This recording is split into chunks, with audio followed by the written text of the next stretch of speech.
If you were to ask me, what's my age? I'd say 34. You see how a single value suffices? But if you were to ask me, how do I make this basketball go into the hoop? I'd say throw it in this direction, at this angle, and with this speed. You see how multiple values are needed in this second scenario? Multidimensional values are what define vectors. You can represent almost anything as a vector, which is just a list of numbers. My personality can be represented as a vector. An image can be represented as a vector. A sentence can be represented as a vector.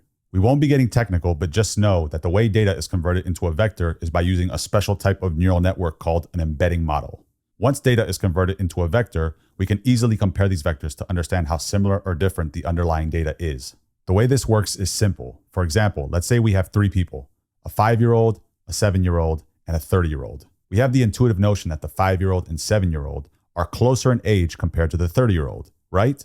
This intuition of how we compare the ages of people is the same intuition behind how we compare vectors. The closer 2 vectors are, the more similar we interpret the data they represent to be. The way we can find out if 2 vectors are similar is by feeding them into a special algorithm. The special similarity algorithm we will be using in this video, called cosine similarity, will spit out a value close to 1 when the vectors are similar and a number close to -1 when the vectors are not similar.